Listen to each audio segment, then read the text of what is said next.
உங்களுக்கு தெரியும், கடந்த சில நாட்களாக பார்த்துக்கிட்டு இருக்கிறீங்க, அரசியலில், பேப்பரில், டிவியில் நிறைய நீ பற்றி வருது. அது உங்களுக்கு கிளாரிஃபை பண்ணணும், பேசணும் அப்படிங்கிறதுக்காகத்தான். பாரதிய ஜனதா கட்சியில் ஆகஸ்ட் 25, 2020 டெல்லியில் இங்கே வந்து இணைஞ்சு தமிழகத்தில் தமிழக மக்களுக்காக ஒரு 6 ஆண்டு காலம் பணியாற்றுவதற்கு ஒரு பெரிய வாய்ப்பு, ஒரு பெரிய பாக்கியமாக நான் கருதுகின்றேன். இன்னைக்கு எந்த இடத்துல இணைஞ்சனோ அதே இடத்துல வந்து மரியாதையோடு, பண்போடு, அன்போடு என்னுடைய பாதை வேறு பாதையில் பயணம் செய்யணும். இலக்குகள் இன்னும் பெரிதாக இருக்கிறது. நிறைய மக்கள் இணைச்சு செயல்படணும். ஒரு புதிய அரசியலை, அடிப்படை கட்டமைப்பை மாற்றக்கூடிய அரசியலை உருவாக்க வேண்டும் என்கின்ற ஒரு எண்ணத்தோடு இன்னைக்கு வந்து ரொம்ப பண்போடு சொல்லிவிட்டு அதே இயக்கத்திலிருந்து வெளியே வருகின்றேன். இது தமிழர் பண்புன்னு கூட வச்சுக்கலாம். வெளியே சென்றாலும் கூட மரியாதையோடு சொல்லிவிட்டு செல்வது நம்முடைய பண்பு என்பதுதான் எனக்கும் இலக்கணமாக இது இருந்திருக்கிறது. இன்றிலிருந்து நம்முடைய ஒரு புதிய பாதை, ஒரு புதிய இயக்கம், ஒரு புதிய பொலிட்டிக்கல் மூவ்மெண்ட், அடிப்படையிலிருந்து ஒரு புதிய பரிமாணத்தோடு, பார்வையோடு பார்க்கக்கூடிய ஒரு விதத்தில் தான் நம்முடைய மூவ்மெண்ட்டை நம்ம ஆரம்பிக்கணும். நீங்கள் எல்லோரும் சேர்ந்து இணைஞ்சு அதை ஆரம்பிக்கணும் அப்படிங்கிறது என்னுடைய பெரிய ஆசைங்க. அதற்கு முன்பு சில விஷயத்தை சொல்லணும். என்னுடைய அரசியல் பாதை என்பது ரொம்ப வளைஞ்சு நெளிஞ்சு இங்கே வந்து உங்கள் முன்னாடி நின்றுட்டு இருக்கேன். இது ஈஸி பாத் கிடையாது. ஒரு கிராமத்தில் பிறந்து, ஒரு சாதாரண குடும்பத்தில், விவசாய குடும்பத்திலிருந்து வந்து ஒரு காமன் மேன் அரசியலுக்கு வர்றதே நம்ம ஊரில் நாம் ஒதுங்கிக்குவோம், வரமாட்டோம். பட் அதே போல் என்னுடைய பாதையும் கூட 2009 கேப்டன் விஜயகாந்த் அவர்களுடைய கட்சியில் தேமுதிகவில் ஐஎம் லக்னோவில் படிக்கும் பொழுது ஒரு இன்டர்ன்ஷிப்பாக 3 மாத காலம் ஆரம்பித்து, அதன் பிறகு 10 ஆண்டு காலம் கழித்து பாரதிய ஜனதா கட்சியில் ஆரம்பித்து 6 ஆண்டுகள் பாரதிய ஜனதா கட்சியிலிருந்து இன்னைக்கு தனித்துவமாக நம்முடைய இயக்கத்தை மக்கள் முன்னாடி வைக்கணும். உங்கள் முன்னாடி நிற்கிறேன். 25 வயசில் எனக்கு அந்த இன்டர்ன்ஷிப் திரு விஜயகாந்த் அவங்ககிட்ட செய்கிறக்கு ஒரு பெரிய பாக்கியம். அன்னைக்கு அரசியல்னா என்னன்னே தெரியாமல் ஒரு புதிய அரசியலை தமிழகத்தில் கொண்டு வர முடியுமான்னு யோசித்த தருணம். இன்னைக்கு வயது 42, கிட்டத்தட்ட 17 ஆண்டுகள் போராடிக்கிட்டே இருக்கிறேன். ஒரு புதிய பாதையை உருவாக்க முடியுமா, ஒரு better politics for better society கொண்டு வர முடியுமா. அதே நேரத்தில் நிறைய யூகங்கள், நிறைய பேர் நிறையா சொல்கிறனால இதே டெல்லியில் ஆகஸ்ட் 24, 2020 பிஜேபியில் இணைய வரும்பொழுது சூப்பர் ஸ்டார் ரஜினிகாந்த் அவங்க எனக்கு ஃபோன் பண்ணாங்க. எனக்கும் அவருக்குமான நட்பு கிட்டத்தட்ட நான் பதவியிலிருந்து வந்த பிறகு ஒரு நட்பு. நிறைய அவர்கிட்ட பேசுவேன். அவருடைய அரசியல் பாதை எப்படி இருக்கணும் அப்படின்லாம் பேசியிருக்கேன். அப்போ திரு சூப்பர் ஸ்டார் அவர்கள் இங்கே டெல்லியிலிருந்து திரும்ப வரணும், அவருடைய இயக்கத்தில் இணைய வேண்டும் என்ற வேண்டுகோளை ஆகஸ்ட் 24 ஒரு நாளைக்கு முன்னாடி பிஜேபியில் சேரும் பொழுது வைத்த பொழுது 3 விஷயம்தான் என் கண் முன்னாடி இருந்துச்சுங்க. தமிழ்நாட்டுக்கு எது நல்லது, அது எந்த மாற்று கருத்தும் இல்லை. சூப்பர் ஸ்டார் அரசியலுக்கு வர்றதுதான் தமிழ்நாட்டுக்கு நல்லது. சூப்பர் ஸ்டாருக்கு என்ன நல்லது, அவர் அரசியலுக்கு வராமல் இருக்கிறது தான் அவருக்கு நல்லது. கோவிட் காலகட்டத்தில் அவருக்கு இருக்கக்கூடிய உடல் பிரச்சனைகள், அதையே பார்த்துக்கணும். முதல்ல அவர் ஆரோக்கியமாக சந்தோஷமாக இருக்கணும். அண்ணாமலைக்கு எது நல்லது, பாரதிய ஜனதா கட்சியில் இணைகின்றேன் என்கின்ற வாக்குறுதியை திரு சந்தோஷ் ஐயா கிட்ட கொடுத்தேன், ஒரு ப்ராமிஸ் கொடுத்தேன். அதை பிரேக் பண்ணக்கூடாது அப்படிங்கிறதுல நான் தெளிவாக இருந்தேன். ஸோ 3 கான்ஃப்ளிக்ட் இங்கே இருக்கும் பொழுது, ஸோ ஒரு நாள் இந்த கட்சியில் இணைவதற்கு முன்பாகவே முழு கான்ஃப்ளிக்ட்டு. அன்னைக்கே ரஜினிகாந்த் ஐயா பேசி அந்த ஃபோன் காலுக்கு முதல் முறையாக மறுத்து, ஐயா மன்னிச்சுக்கங்க என்னால் வர முடியாது என்று சொல்லி பாரதிய ஜனதா கட்சியில் அடுத்த நாள் இணைத்துக் கொண்டேன். அதன் பிறகு சூப்பர் ஸ்டார் அவங்களை பார்த்து மன்னிப்பு கேட்டேன். அவரும் பெருந்தன்மையாக அவருடைய அரசியல் பாதையை அவரும் பெருந்தன்மையாக அடுத்து தீர்மானித்தார். எதுக்கு இதை நான் சொல்கிறேன் அப்படின்னாங்க, சில யூகங்களுக்கெல்லாம் இன்று முற்றுப்புள்ளி வைக்க வேண்டும் என்பதற்காக மட்டும்தான் இதை நான் சொல்கிறேங்க. வேறு எந்த காரணமும் கிடையாது. இன்றைக்கும் சூப்பர் ஸ்டார் அவர்கள் மீது பெரும் மதிப்பும் மரியாதையும் வைத்திருக்கக்கூடிய மனிதன் நான். அதே நேரத்தில் பாரதிய ஜனதா கட்சியை பொறுத்தவரை இந்த 6 ஆண்டு காலத்தில் எப்பொழுதும் ஒரு விஷயத்தை விட்டுக் கொடுத்தது கிடையாது. தமிழ்நாட்டினுடைய அடையாளத்தை விட்டுக் கொடுத்தது கிடையாது, மண்ணை விட்டுக் கொடுத்தது கிடையாது, கலாச்சார பாரம்பரியத்தை விட்டுக் கொடுத்தது கிடையாது, நம்முடைய நீரை விட்டுக் கொடுத்தது கிடையாது. நிறைய பேர் எங்கிட்ட கேட்பாங்க, குறிப்பாக இந்த பகுதி இந்தியாவில் வரும்பொழுது, அண்ணாமலை நீங்கள் தமிழனா இந்தியனா அப்படின்னு கேட்பாங்க. இது எனக்கு ஒரு பெரிய கான்ஃப்ளிக்டிங் கொடுக்கக்கூடிய ஒரு விஷயம். Are you a Tamilian, are you an Indian அப்படின்னு. தமிழ்நாட்டில் என்னுடைய அப்பாவோ அம்மாவோ, என்னோட அம்மா தமிழ்நாட்டை தாண்டி வெளியே வந்ததே கிடையாதுங்க. தமிழ்நாட்டில் மட்டும்தான் இருந்திருக்கிறாங்க. என்னுடைய பாரம்பரியம் எல்லாமே. அப்பா ஒரு முறை தமிழ்நாட்டுக்கு வெளியே சின்ன வயசில் வந்துட்டு போயிருக்கிறாங்க. அங்கேயே ஆண்டு காலமாக இருந்து விவசாயம் செய்யக்கூடிய குடும்பம். எனக்கு முதல் வாய்ப்பு தமிழ்நாட்டை விட்டு வெளியே வந்து லக்னோவில் படிக்கிறதுக்கு, அதன் பிறகு டெல்லியில் இருப்பதற்கு, ஹைதராபாத்தில் 2 ஆண்டு காலம் ட்ரைனிங்கில் இருப்பதற்கு, அதன் பிறகு கர்நாடகாவில் 8-9 ஆண்டு காலம் IPS அதிகாரியாக பணி செய்வதற்கு. ஸோ இந்தியா முழுவதுமே கிட்டத்தட்ட அந்த 10-15 ஆண்டுகள் சுற்றிவிட்டேன். அதனால் நான் எப்போதுமே சொல்லுவேன், நான் ஒரு பெருமை மிகுந்த இந்தியன், ஒரு பாரம்பரிய தமிழன் என்கின்ற அடையாளத்தோடு எல்லாத்துக்கிட்டையுமே சொல்லுவேன். அது இந்த கான்ஃப்ளிக்ட் சில பேருக்கு ஒரு எட்டர்னல் கான்ஃப்ளிக்ட் ஆச்சு. இன்னைக்கு தமிழ்நாட்டினுடைய அரசியலும் கூட ஒரு பெருமை மிகுந்த தமிழனாக இருக்கணும் அப்படின்னா நான் ஒரு இந்தியன் என்று சொல்ல வேண்டிய அவசியம் இல்லை அப்படின்னு நிறைய கட்சிகள் அங்கே இருக்கிறாங்க. நான் எப்பொழுதுமே தொடர்ந்து சொல்லிக் கொண்டிருப்பது, இந்தியன் என்கின்ற அடையாளத்தோடு ஒரு பெருமை மிகுந்த தமிழனாகத்தான் எல்லா இடத்துலையும் இருக்கிறேன்.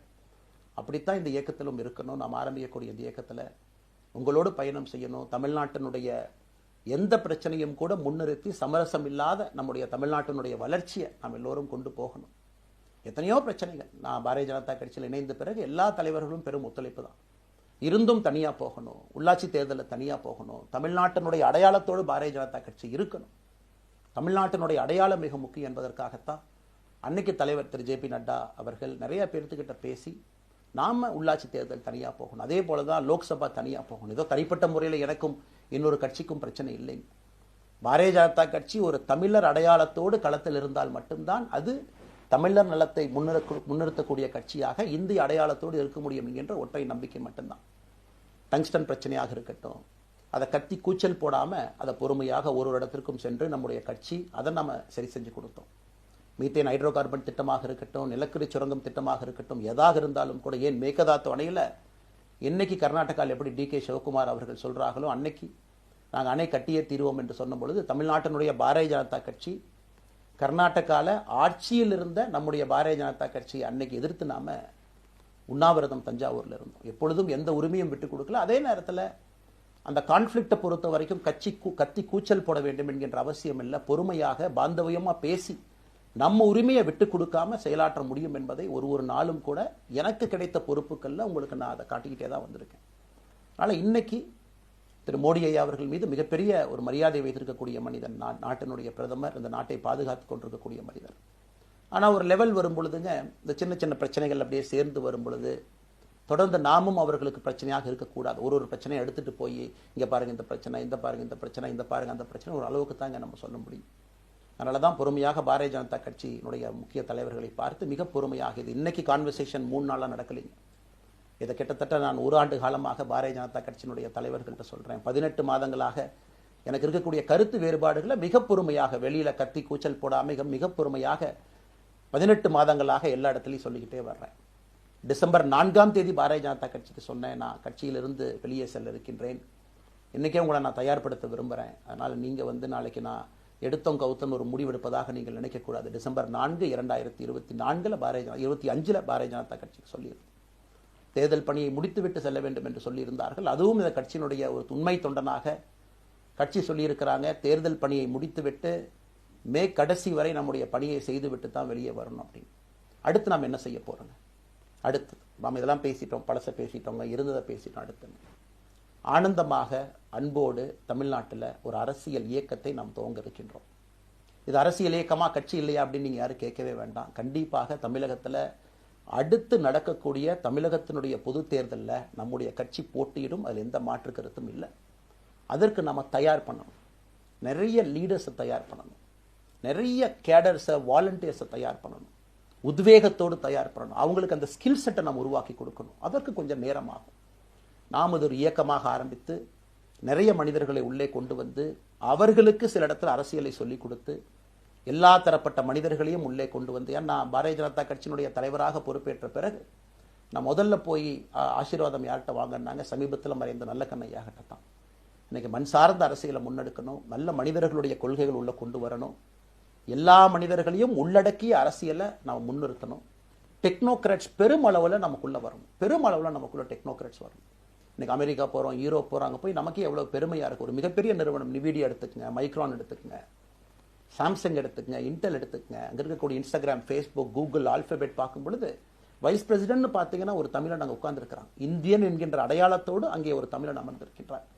என்னுடைய கனவு உங்கள் பல பேர்த்த போல அவர்கள் எல்லாம் திரும்ப இங்கே வந்து அரசியல்ல ஏதோ ஒரு விதத்தில் கான்ட்ரிபியூட் பண்றதுக்கு நம்முடைய இயக்கமும் நம்முடைய வருகின்ற காலத்தில் நம்ம ஆரம்பிக்கக்கூடிய கட்சியும் அதற்கு உறுதுணையா இருக்கணும். அத்தனை டேலண்ட்டை ரிஃபைன் பண்ணி நம்ம கொண்டு வரும்.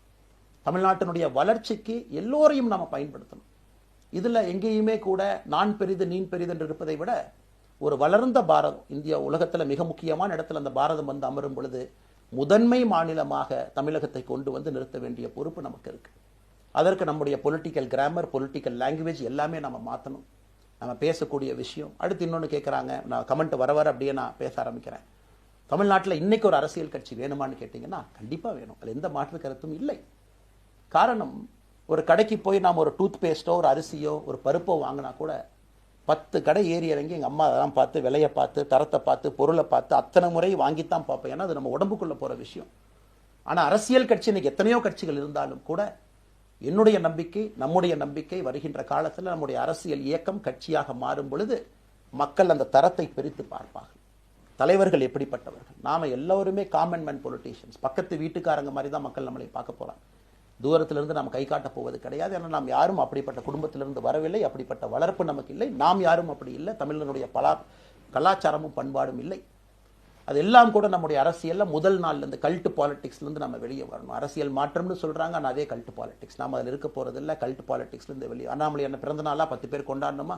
அதனாலதான் நம்ம பிறந்த நாள் அன்னைக்கு எதுவுமே நம்ம செய்யல. என்னுடைய பிறந்தநாள் என்பது உங்கள் பிறந்தநாளை போல ஒரு நாள். நான் அரசியல் வருவதை என் பிறந்தநாளை எப்பவுமே கொண்டாடினது கிடையாது. அரசியல் வந்ததுக்காக சில பேர் போஸ்ட் அடிச்சு ஒட்டுறா. அந்த கலாச்சாரத்தையும் உடைக்க வேண்டும் என்பதற்காகத்தான் நேற்று நாம் எதுவுமே பேசலைங்க, இன்னைக்கு நம்ம பேசுறோம். இந்த கல்ட் பாலிடிக்ஸ்ல இருந்து வெளியே வரணும். ஒரு காமன் மேன் பாலிடிக்ஸை முன்னிறுத்தணும். சமரசம் இல்லாத கொள்கை இருக்கக்கூடிய இயக்கமாக அது கட்சியாக முன்னாடி வரணும். அவ்வளவு குவாலிட்டியான லீடர்ஸை நம்ம பில்ட் பண்ணணும். ஒரு முதலமைச்சர் தமிழகத்தை மாற்ற முடியுமான்னு கேட்டீங்கன்னா கண்டிப்பா முடியாது. முதலமைச்சர் இருக்கக்கூடிய 35 கேபினெட் அமைச்சர்கள் மாற்ற முடியுமான்னு கேட்டா கண்டிப்பா முடியாது. 234 சட்டமன்ற உறுப்பினர்கள் மாற்ற முடியுமான்னு கேட்டா முடியாது. 39 பாராளுமன்ற உறுப்பினர்கள் மாற்ற முடியுமான்னு கேட்டீங்கன்னா முடியாதுங்க. அவர்களோடு உள்ளாட்சி பிரதிநிதிகளாக இருக்கக்கூடிய கிட்டத்தட்ட 30,000க்கும் மேற்பட்ட பிரதிநிதிகள், பஞ்சாயத்து தலைவரிலிருந்து ஆரம்பித்து கவுன்சிலரிலிருந்து ஒரு கார்பரேஷன் கவுன்சிலரிலிருந்து மேயரிலிருந்து, நம்முடைய நோக்கம் எல்லா இடத்துலையும் கிளீன் பாலிடிக்ஸ் கொண்டு வரும், எல்லா இடத்துலையும் கிளீன் கவர்னன்ஸ் கொண்டு வரும், எல்லா இடத்துலையும் ஹானஸ்ட், எஃபிஷியன்ட், கேபபிள், வேலையை செய்து முடிக்கக்கூடிய திறன் படைத்த தலைவர்கள் அங்கே கொண்டு வந்து வைக்கணும். அதே நேரத்தில் பாலிடிக்ஸ் என்பது ஒரு ஃபேமிலிக்கு மட்டுமல்ல, தொடர்ந்து நாம மட்டும் இருப்போம் அப்படி இல்லைங்க. நம்ம இயக்கம் கட்சியாக மாறும் பொழுது உங்கள்கிட்டலாம் பேசி நம்ம டேர்ம் லிமிட் கொண்டு வரோம். நாம் ஒரு வித்தியாசமான கட்சினா எல்லோருக்கும் வாய்ப்பு கொடுக்கணும். 140 கோடி மக்கள் வசிக்கக்கூடிய அந்த நாட்டில், தமிழகத்தில் கிட்டத்தட்ட 8 கோடி பேர்த்துக்கு நாம் இருக்கோம். 5.5 கோடிக்கு மேற்பட்ட வாக்காளர்கள் இருக்கும் பொழுது எல்லோரையும் அரசியலுக்கு வாய்ப்பு கொடுக்கணும். டேர்ம் லிமிட் கொண்டு வரணும். எத்தனை முறை எம்எல்ஏவாக இருக்கணும், எத்தனை முறை எம்பியா இருக்கணும், எல்லோருக்கும் அது பொருந்தும், எனக்கும் அது உட்பட. The permanent leaders, permanent MLAs, permanent ministers, permanent MPs, அதை நம்ம உடைக்க போறோம். அது எந்த மாற்று கருத்தும் இல்லை. அது என்னை ஆரம்பித்து முதல் மனிதனாக இந்த இயக்கத்தில் இணைத்துக் கொண்டிருக்கக்கூடிய என்னை, ஒரு சாதாரண ஒரு மனிதராக என்னை ஏற்றுக் கொண்டிருக்கக்கூடிய ஒரு காமன் மேன் என்னை ஆரம்பித்து எல்லோருக்கும் இது பொருந்தும். இதை நாம இந்த இயக்கம் கட்சியாக மாறுகின்ற முதல் நாள்ல நம்ம சொல்ல போறோம். No chair is permanent for anybody. அதில் நம்ம ரொம்ப தெளிவாக இருக்கின்றோம். புதியவர்கள் வரணும், வந்துகிட்டே இருக்கணும். It should flow like a water. New ideas வரணும், அந்த ஸ்ட்ரீம் போய்கிட்டே இருக்கணும். நம்மை தாண்டி இந்த இயக்கம் நிற்கணும். This movement should stand beyond us, not in name but in purpose and pursuit of excellence. இதெல்லாம் ஏதோ அண்ணாமலை அப்படிங்கிற பேர் கிடையாதுங்க. அதனால தான் ரொம்ப யோசிச்சு நாம கொண்டு வந்திருக்கோம். www.vtheleader.org அப்படிங்கிற அமைப்பு ஏற்கனவே 2020 நாங்கள் எல்லாம் சேர்ந்து ஆரம்பித்த அமைப்பு. நான் பேசி முடிச்சோன்னா அந்த லிங்க் உங்களுக்கு லைவா வந்துடும். vtheleader.org நீங்க உங்களை வாலண்டியரா இன்னைக்கு பொலிட்டிக்கல் ஒரு மூவ்மெண்ட்ல உங்களை நீங்க நினைச்சுக்கணும். நாம எல்லோரும் ஒன்று சேர்ந்து பேசுவோம். அதனால தான் இன்னைக்கு கோயம்புத்தூர்ல இன்னொரு அறிவிப்பும் கூட கொடுக்கணும். எல்லாத்தையும் டைரக்டா எப்படி நம்ம பாலிடிக்ஸ்குள்ள கொண்டு வர போறோம். APJ Abdul Kalam centre for ethics and politics, APJ Abdul Kalam ஐயாவுடைய பேரில் கோயம்புத்தூர்ல வி த லீடர்ஸ்க்கு கீழே நாம பாலிடிக்ஸ்ல எத்திக்ஸ்க்காக ஒரு சென்டர் ஆரம்பித்து வருகின்றவங்க எல்லாமே இதுக்குள்ள ட்ரெயின் ஆகி தான் வெளியே வருவாங்க. உள்ளாட்சி தேர்தலில் நிற்கிறாங்க, they will get trained, come and stand in local body election. MLA election நிற்கிறாங்க, they will get trained, they will come and stand in election. அவங்க எங்க நின்னாலும் கூட ஒரு ப்ராசஸ்ல நாம் அவங்கள ட்ரெயின் பண்ணி, அவங்கள ஷேப் பண்ணி, ஒரு கம்யூனிட்டியினுடைய நீட்ஸ் அண்டர்ஸ்டாண்ட் பண்ணி அரசியல் செய்யக்கூடிய மனிதர்களாக நாம் அவங்கள கொண்டு வர போறோம். நாம் யாருக்கும் போட்டி கிடையாது. ஆளுங்கட்சி இருக்கு, நிறைய எதிர்கட்சி இருக்கு, எல்லோரும் இருக்கட்டும், சந்தோஷமா இருக்கட்டும், அவங்கவுங்க கொள்கையை சொல்லட்டும். நம்முடைய கொள்கையும் வருகின்ற காலத்தில் நம்ம எல்லோரும் இணைஞ்சு நம்ம கொள்கையை சொல்ல போறோம். இன்னைக்கு நான் ஏபிஜே அப்துல் கலாம் ஐயா அப்படிங்கிற பேரை உங்க முன்னாடி சொன்னதுக்கான காரணம் என்னன்னா, அவரை நான் மாணவனா பார்த்திருக்கிறேன், ஐபிஎஸ் அதிகாரியா பார்த்திருக்கிறேன், கேள்விகள் கேட்டிருக்கேன், லைவா அவர் பேசுனதை கேட்டிருக்கேன். அவர் சொன்ன அத்தனை கான்செப்ட் இன்னைக்கு நமக்கு எப்ப பொருந்தோம், இன்னைக்கு பொருந்தும். எப்பவோ சொன்னார் விஷன் 2020, எப்ப சொன்னாருங்க? 2020. நம்ம 2020ங்கிறது 2000த்துல சொன்னார். நாம அந்த கோல் போஸ்ட் அப்படியே மாத்திட்டோம். அது மட்டும் இல்லை, அன்னைக்கு சொன்னாரு கிராமப்புறத்திலிருந்து நகரத்துக்கு யாரும் போகக்கூடாதுன்னா புறா providing urban amenities and rural areas, கிராமப்புறத்தில் அவ்வளவு ஃபெசிலிட்டியை கொண்டு வரணும். அது எல்லாம் கூட இன்னைக்கு யாருக்கு பொருந்ததோ இல்லையோ நம்முடைய சமுதாயத்துக்கு பொருந்தும். அவ்வளோ விஷயங்கள் சொல்லியிருக்கக்கூடிய ஏபிஜே அப்துல் கலாம் ஐயா நமக்கு மிக முக்கியமானவர். அவருடைய கருத்தியல் நமக்கு மிக மிக முக்கியமானது. ஒரு தேசிய மனிதராக, பெருமை மிகுந்த தமிழனாக வாழ்ந்து மறைந்திருக்கக்கூடிய ஒரு அற்புதமான மனிதர். நிறைய நம்முடைய தலைவர்கள் இருக்காங்க. அத்தனை கொள்கைகளும் வேண்டும். ஒரு ஐடியாலஜி பார்த்தீங்கன்னா இட் ரைசஸ் அண்ட் ஃபால்ஸ். எந்த ஐடியாலஜியும் பெர்மனன்ட் நான் பிடிச்சிருப்பேன். கம்யூனிசம் 100 ஆண்டுகளுக்கு முன்பு எப்படி இருந்த ideology, for right movements, for left movement, centrist movement, liberal movement, ஒரு அரசியல் சரித்திரத்தை பார்க்கும் பொழுது அந்த ஐடியாலஜி தன்னைத்தானே மாற்றிக்கொள்ளவில்லை என்றால், அடுத்த தலைமுறைக்கு தேவையான வசதியை செய்து கொடுக்கவில்லை என்றால், அது எந்த ஐடியாலஜியாக இருந்தாலும் அது அழியும் என்பதுதான் காலத்தினுடைய கட்டாயம். நம்ம பார்த்துக்கிட்டு இருக்கோம். நாம் அதை தாண்டி நிற்கணும். நம்ம மூமெண்ட் அதையெல்லாம் தாண்டி மக்கள்கிட்ட நிற்கணும். இத்தனை பேர்த்த நம்ம எடுத்துகிட்டு போகணும். பெரிய ரிஸ்க் தாங்க, இது சாதாரண வேலை இல்லை. நம்ம எல்லோருமே மிடில் கிளாஸ் தான், காமன் பீப்புள் தான். நமக்கு ஒரு பெடிகிரி கிடையாது, பிஸ்னஸ் நம்ம அதில் பெருசாக அதுலேருந்து வரல, நமக்கு ஒரு ஸ்டார் வேல்யூ கிடையாது, ஒரு பெரிய பாரம்பரியமான அரசியல் கட்சி ஆரம்பித்து நம்ம கையில் யாரும் தூக்கி கொடுக்கல. நாம் எல்லோரும் கஷ்டப்பட்டு ஒரு படியாக தான் அந்த மூமெண்ட்டை கொண்டு போகணும். அதனால் என்னோடு வர நினைக்கக்கூடிய எல்லோருக்கும் என்னுடைய அன்பு வேண்டுகோள், கொஞ்சம் பொறுமை, கொஞ்சம் நிதானம். ஏன்னா ஒரு செங்கல் எடுத்து வைக்கும் பொழுது அது ஐடியலிசத்தோடு வைக்கிறோம், நேர்மையோடு வைக்கிறோம். தமிழகத்திற்கு ஒரு மாற்றத்தை கொடுக்க வேண்டும் என்கின்ற நோக்கத்தில் அந்த செங்கலை வைக்கும் பொழுது அந்த செங்கலுக்கு கியூரிங் ஆகிறதுக்கு ஒரு டைம் வேணும். அந்த செங்கல் பிடிமானத்தோடு நிற்கணும். அதன் பிறகுதான் அந்த பில்டிங் நிற்கும். இல்லாட்ட அடிக்கக்கூடிய புயல் காட்டுக்கு சாயக்கூடிய பில்டிங்கை நம்ம கட்ட போகிறது இல்லைங்க. அதனால் எல்லோருக்கும் நிறைய பேர் மெசேஜ் போடுறீங்க, மாற்றுக் கட்சியில் இருக்க உடனே கிளம்பி வரட்டுமான். எல்லோரும் சந்தோஷம். wethereader.org எல்லோரும் இணைஞ்சு இயக்கமாக அது விரைவில் சரியான நேரத்தில் நாம் அந்த மசில், ஜிம்முக்கு போனால் கூட நேரடியாக 50 கிலோ தூக்க முடியாதுங்க, 10 கிலோலேருந்து 50 கிலோவுக்கு போகும். நாம் அந்த மசிலை பில்டு பண்ணி அந்த மெட்டில் ஃபைபரை நம்முடைய தோழர்களுக்கு நம்ம பில்டு பண்ண உடனே அது பொலிட்டிக்கல் பார்ட்டியாக அது மாறும். அதுவரை பொறுமை பொறுமை பொறுமை. அவசரமாக ஒரு வெயிட்டை தூக்கி முதுகு பிடிச்சி கால் பிடிக்கிறத விட சரியாக ஒரு திசையிலும் அதை கொண்டு போய் இதை பக்காவான முறையில் நம்ம அதை செய்வோம். ஆனால் இன்றிலிருந்து நம்முடைய wethereaders.org அதில் மூமெண்ட் நம்ம ஆரம்பிக்கிறோம். கோயம்புத்தூரில் ஏபிஜே அப்துல் கலாம் ஐயாவோட பேரில் centre for ethics and politics அதை உருவாக்குறோம். உள்ளாட்சி தேர்தலுக்கு நிறைய மனிதர்களை இங்கிருந்து நம்ம அனுப்புகிறோம். அவங்க உள்ளாட்சி பிரதிநிதிகளாக வர்றாங்க. குட் பாலிட்டிக்ஸை நம்ம சொல்லிக்கிட்டே வர்றோம். அதனால தான் நான் அடிக்கடி சொல்லுவாங்க, நாம் மாறுவோம், மாற்றம் தானாக நடக்கும். ஸோ அதனால தான் நம்முடைய இந்த மூமெண்ட்டினுடைய கொள்கையே மாறுவோம், மாற்றுவோம். Let us also change to bring change. இந்த ரெண்டையும் செய்வோம். யாரும் இதுவும் வன்மம் கிடையாது. அதே நேரத்தில் நம்முடைய சமூக வலைதளத்தில் இருக்கக்கூடியவங்க நான் வாரியர்ஸ்னு சொல்லிங்க, you are the change agents. என்னை பொறுத்தவரை ஒரு மாற்றத்தை கொடுக்கக்கூடியவங்க நீங்கள். சண்டை களத்தில் சண்டை போடுறது நம்ம வேலை இல்லைங்க, மாற்றத்தை கொடுக்கக்கூடியது நம்முடைய வேலை. கடந்து வந்த பாதையை திரும்பி பார்க்கும் பொழுது கொஞ்சம் சந்தோஷத்தோடு, அதே நேரத்தில் யாரெல்லாம் கைப்பிடிச்சு இவ்வளோ தூரம் கூட்டிகிட்டு வந்தாங்களோ அவர்களுக்கு நன்றி உணர்வோடு, நம்ம முன்னாடி செல்லக்கூடிய பாதை இதுவரை வந்த பாதையிலிருந்து கொஞ்சம் மாறுபட்டு இருந்தாலும் நம்முடைய அனுபவத்தை வைத்து அதற்காக யாரையும் திட்டி தீர்க்கணும்னு அவசியம் இல்லை. சமூக வலைதளத்தில் நாம் ரொம்ப ரெஸ்பான்சிபிளாக இருப்போம். தமிழ்நாட்டில் நிகழக்கூடிய பிரச்சனை என்ன கமெண்ட் வேணாலும் யார் வேணாலும் போடலாம், பேசலாம். மைக்கே முன்னாடி இருக்குது, நான் பேசிட்டு போயிடுவேன்னு நினைக்கிறீங்க. பாதிக்கப்படுறவங்க பின்னாடி ஒரு குடும்பம் இருக்குது, குட்டி இருக்குது, குழந்தை இருக்குது, அவங்களுக்கும் ஒரு தனி அடையாளம் இருக்குது. அது என் சைட்லேருந்து தெரியாமல் ஏதாவது தவறு நடந்திருந்தாலும் கூட, என்னை ஆதரித்து செய்பவர்கள் ஏதாவது தவறு செய்திருந்தாலும் கூட அதற்காக இந்த நேரத்தில் நான் மன்னிப்பும் கேட்டுக்கிறேன். இப்போ இருந்து நம்முடைய பாதை, முன்னாடி செல்லக்கூடிய பாதை என்பது மக்களுக்கான பாதை, ஒரு பாசிட்டிவான பாத். காமன் மேன் பாலிட்டிக்ஸை நம்ம பில்ட் பண்ணுறோம். ஃபவுண்டேஷனோடு மேலே வரப்போகிறோம். தமிழ்நாட்டை எல்லா இடத்திலும் கூட கீழிருந்து மேலே வரை அந்த மாற்றத்தை கொண்டு வர போகிறோம். அதனால தான் நான் இன்ஸ்டாகிராம் லைவில் வந்தேங்க. ஒரு புதிய தலைமுறையை நம்ம அரசியலுக்குள்ள கொண்டு வரணும். அவங்களை ஒதுக்கி வைக்க முடியாது. ஏன் அப்படி ஓட்டு போடுறாங்க, ஏன் அப்படி ஓட்டு போடுறாங்க கேட்க முடியாது. They are hungry for change. மாற்றம் வேண்டும் என்று துடித்துக் கொண்டிருக்கின்றார்கள். உடனே நடக்கணும். யூரோப்பியன் கண்ட்ரி போகிறாங்க, டூர் பார்க்குறாங்க, சோஷியல் மீடியாவில் பார்க்குறாங்க. தமிழ்நாட்டில் ஏன் நாளைக்கு காலையில் நடக்கலைங்க? அதே நேரத்தில் நம்முடைய பெரியவர்கள் எத்தனையோ பேர் நான் பார்க்குறேன். வயசான நம்முடைய பெரியவர்கள் நடந்து போகிறது கூட இன்னைக்கு ஒரு பார்க் நமக்கு கிடையாது. சாயந்தரம் ஆனந்தமாக இத்தனை காலமாக உழைத்து விட்டு வீட்டில் இருக்கிறாங்க. ஓய்வெடுக்கக்கூடிய நேரத்தில் கூட ஒரு கிரீன் ஸ்பேஸ் அர்பன் ஏரியாவில் கிடையாது, ரூரல் ஏரியாவில் கிடையாது. இத்தனை 60 ஆண்டு காலம் இந்த நாட்டில் வாழ்ந்தும் கூட கடைசி 20 ஆண்டுகள் நிம்மதியாக இருப்பதற்கான கட்டமைப்பை நம்ம உருவாக்கல. ஸோ எல்லாத்தையும் நம்ம யோசிக்கணும். ஒரு பக்கம் ஜென்சி, ஜென் ஆல்ஃபா யூத் இருக்காங்க, அந்த வேகத்துக்கு தீ போகணும். இன்னொரு பக்கம் வயதான பெரியவர்கள், முதிர்ச்சி அடைந்தவர்கள், பக்குவப்பட்டவர்கள் இருக்கிறாங்க. அவங்களுடைய கடைசி காலத்தை பக்குவமாக வாழ்வதற்கான வசதியை நாம் ஏற்படுத்தி கொடுக்கணும். அதனால் ரொம்ப நேரம் நான் பேசிக்கிட்டே போலிங்க. அதனால் நிச்சயமாக வருகின்ற காலத்தில் நிறைய பேசுவோம், நிறைய விஷயங்களை நாம் பேசுவோம், நிறைய விஷயங்களை பகிர்ந்து கொள்வோம். அதனால் நிச்சயமாக நமக்கு நல்லது நடக்கும். இன்னொரு கேள்வி கேட்டிருக்கீங்க.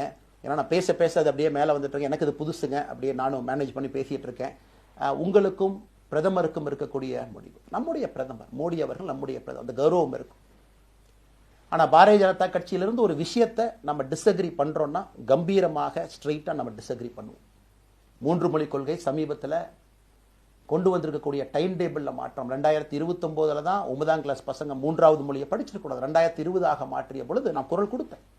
அதில் எந்த மாற்று கருத்தும் இல்லை. நாம் அப்போஸ் பண்றதுக்காக யாரையும் அப்போஸ் பண்ண மாட்டாங்க, எதிர்ப்பதற்காக நம்முடைய அரசியல் கிடையாது. எப்படி திமுகவை பார்க்கின்றோமோ, எப்படி அதிமுகவை பார்க்கின்றோமோ, எப்படி டிவிகேவை பார்க்கிறோமோ, எப்படி அண்ணன் சீமான் அவர்களை பார்க்கிறோமோ, எப்படி அண்ணன் அன்புமணி அவர்களை பார்க்கிறோமோ, எப்படி இங்க இருக்கக்கூடிய எல்லா தலைவர்கள், அண்ணன் ஜி.கே. வாசன் அவர்கள், ஏசி சண்முகம் அவர்கள், பாரிவேந்தர் அவர்கள், ஜான் பாண்டியன் அவர்கள், எல்லா கிருஷ்ணசாமி ஐயா அவர்கள், ஐயா வைகோ அவர்கள், அம்மா பிரேமலதா அவர்கள், எல்லா தமிழகத்தில் இருக்கக்கூடிய எல்லா அரசியல் கட்சியினுடைய தலைவர்கள் எப்படி பார்க்கிறோமோ அப்படித்தான் நான் பாரதிய ஜனதா கட்சியை பார்ப்பேன். அதற்காக நம்ம போய் ஒரு வன்மமோ எதுவும் கிடையாது. கட்சி அவங்க கொள்கையை அவங்க முன்னிறுத்த போறாங்க. நம்ம இயக்கத்தினுடைய கொள்கை, நம்ம கட்சியினுடைய கொள்கையை நம்ம முன்னிறுத்த போறோம். யாருக்கும் நாம் போட்டி கிடையாது. மக்கள் முன்னாடி தரம் பார்த்து மக்கள் நம்மை தேர்ந்தெடுப்பார்கள் என்கின்ற நம்பிக்கையோடு மக்கள் முன்னாடி நம்ம நிற்கிறோம். அடுத்து இன்னொரு கேள்வி கேட்டீங்க. அமித்ஷாஜி அவங்களை நீங்க பார்த்தீங்க, போட்டோலாம் வந்துச்சு, என்ன விஷயம் அப்படின்னு. அமித்ஷாஜிட்டையும் அமித்ஷா அவர்கள்ட்டையும் ரொம்ப பொறுமையா போய் நான் சொன்னேன், இந்த மாதிரி எக்ஸ்பிளைன் பண்ண நான் போகணும். அதே நேரத்தில் நான் யாரிடமும் சண்டை போட்டு விட்டு தமிழகத்தில் உட்கார்ந்து ஐ எம் ரிசைனிங் ஃப்ரம் பார்ட்டின்னு அனுப்புகிற ஆள் நான் கிடையாது. எனக்கு அது பழக்கமும் கிடையாது. வந்து நேராக உங்கள் கண்ணை பார்த்து சொல்லிட்டு சில தவறுகள் இருந்தாலும் அதையும் சொல்லிவிட்டு போகக்கூடியதான் என் பண்பு. அதை நாகரிகமாக செய்ய முடியும் என்று நினைக்கின்றேன் என்று சொல்லிவிட்டு தான் வெளியே வந்தேன். அப்படித்தான் ஒரு தலைவர்கிட்டையும் பண்ணேன். அதை நாம் எப்பொழுதுமே பண்ணுவோம். நாகரிகமான அரசியலை முன்னெடுப்போம். சமூக வலைதளத்தில் ஆபாசம் வேண்டாம். சமூக வலைதளத்தில் நல்லதை பேசுவோம். எல்லோரும் அவங்கவுங்க இடத்துல தமிழ்நாட்டு மக்களுக்கு நல்லது பண்ணட்டும். பொறுமை பொறுமை பொறுமை. கடைசியாக இந்த வார்த்தையை திரும்ப நான் பயன்படுத்துகிறேன். பில்டிங் கட்டுறோம், கீழிருந்து கட்டுறோம், அதை சரியான முறையில் கட்டி எடுத்துகிட்டு போகணும். நம்புங்க, கூட இருங்க. 42 ஆண்டுகள் வளைவிஞ்சு நெலிஞ்சு சுற்றி இன்னைக்கு இந்த இடத்துல உங்கள் முன்னாடி வந்து உட்கார்றேன். நிச்சயமாக நம்ம எல்லோரும் சேர்ந்து ஒரு பெரிய புரட்சியை, மாற்றத்தை தமிழகத்திற்காக, ஒரு பாரத நாட்டுக்குள்ள, இந்திய நாட்டுக்குள்ள முதன்மை மாநிலமாக தமிழகத்தை கொண்டு வருவது மட்டும்தான் நம்முடைய குறிக்கோள். வேறு எதுவும் நம்முடைய குறிக்கோள் கிடையாது. அதற்காக நம்முடைய வாழ்வை அர்ப்பணிப்போம். காத்து கொண்டிருக்கக்கூடிய எல்லோருக்கும், கேட்டுக்கொண்டிருக்கக்கூடிய எல்லோருக்கும் உங்களுடைய பொறுமைக்கு நன்றி தெரிவித்து மறுபடியும் சொல்லிக் கொள்கின்றேன். மாறுவோம்.